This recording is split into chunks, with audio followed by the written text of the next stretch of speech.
Smart meter recharge করতে গিয়ে online হ্যাকিংয়ের শিকার হলেন এক ব্যক্তি। দুটি অ্যাকাউন্ট থেকে প্রায় 1.5 লক্ষ টাকা হাতিয়ে নেয় প্রতারকরা। অনলাইন প্রতারণার ফাঁদে প্রতারিত ব্যক্তি শেষ পর্যন্ত পুলিশের দ্বারস্থ হন।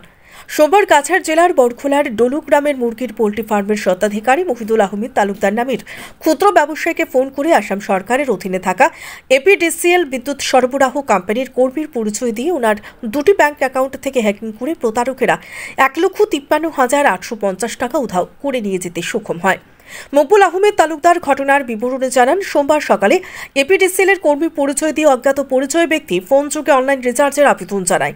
প্রথমে উদ্ধারপন স্টেট ব্যাংকের অ্যাকাউন্ট এবং পরবর্তীতে এইচডিএফসি ব্যাংক অ্যাকাউন্ট থেকে পর্যায়ক্রমে 1.5 লক্ষাধিক টাকা হাতিয়ে নেয় প্রতারকরা। অনলাইন হ্যাকিংয়ের মাধ্যমে গোটা প্রক্রিয়া সম্পূর্ণ হয়। বিষয়টি পরবর্তীতে বুঝতে পেরে মাথায় আকাশ ভেঙে পড়ে মকবুল আহমেদ তালুকদারের। পরবর্তীতে বড়খোলা পুলিশ ফাঁড়িতে গিয়ে উক্ত সম্পূর্ণ বিষয় তুলে ধরেন তিনি। 9572739991 এবং 8876392355 এবং 8184077643 এই মোবাইল নম্বরগুলোতে একটি প্রতারকের বিরুদ্ধে এজাহার দাখিল করেন মকবুল। প্রতারকদের অতি সত্বর পাকড়াও করে উপযুক্ত শাস্তি প্রদান সহ তার হ্যাকিং করার টাকাগুলো ফিরে পেতে বিনম্র অনুরোধ জানান মহিবুল আহমেদ তালুকদার।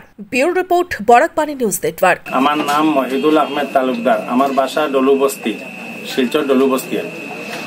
আর আমি আজকে সকালে 9টা নাগাদে আমার মোবাইলে ফোন এসলো এপিডিসিএল থেকে।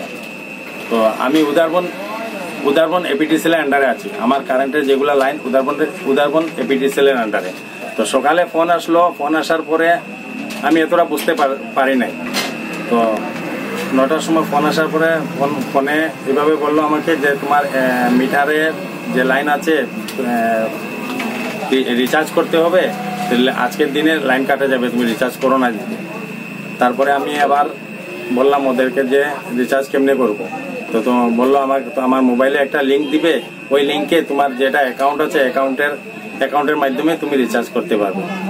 তারপরে আমি বললাম আচ্ছা ঠিক আছে, লিঙ্কটা পাঠান। তো লিঙ্কটা পাঠানোর পরে আমি আবার আমার একটা SBI অ্যাকাউন্ট ছিল, ওই অ্যাকাউন্টটা আমার নেট ব্যাংকিংটা ওপেন করলাম। এখন ওপেন করার পরে তো ওটাকে দিলাম। দেওয়ার পরে কত সময় আমার সঙ্গে ওরা কথাবার্তা বলার পরে বলছে না, সার্ভারের প্রবলেম, তো এটা দিয়ে হবে না, তোমার আরো কোনো অ্যাকাউন্ট আছে। আমি বললাম আরো অ্যাকাউন্ট আমার HDFC আছে অ্যাকাউন্ট, ওটা থেকে বলছে ওটার থেকে দিয়ে দাও। তো 10 টাকার রিচার্জ, কিন্তু বেশি বড় না, 10 টাকার রিচার্জের জন্য। তো আবার আমি HDFC অ্যাকাউন্টে আমার লিঙ্ক পাঠালো, মোবাইলের লিঙ্ক পাঠানোর পরে HDFC নেট ব্যাংকিং যেটা ছিল ওটা দিলাম। দেওয়ার পরে তখন আমার মোবাইল কি হলো আমি বুঝতেই পারি নাই, কিছু কি করছে কি না কিছু বোঝা যাচ্ছে না। তারপরে এরকম কমসে কম 10 থেকে 15 মিনিট আমার সঙ্গে কথা বললো ওরা। কথা বলতে তারপরে আবার আমি বললাম আমার মোবাইলের চার্জ শেষ হয়ে যাচ্ছে, তো আমি এখন বলতে পারছি না কথা, চার্জ দিতে হবে, এমনিতে কারেন্ট নাই। তারপরে আবার ফোন কাটিয়ে দিলাম। কাটা দেওয়ার পরে যেমনি কাটলাম, তারপরে দেখি আমার মোবাইলে অটোমেটিকলি 49 তিনবার 49,000 করে 3 বার কেটে গিয়েছে। তারপরে আরেকটা 4,900 একবার, আরেকবার 1,900, আরেকবার 1,960 রুপিস। তো ওরকম টোটাল মিলে 1,55,000 সামথিং, মানে কতটা আমার অ্যাকাউন্ট থেকে কেটে গিয়েছে।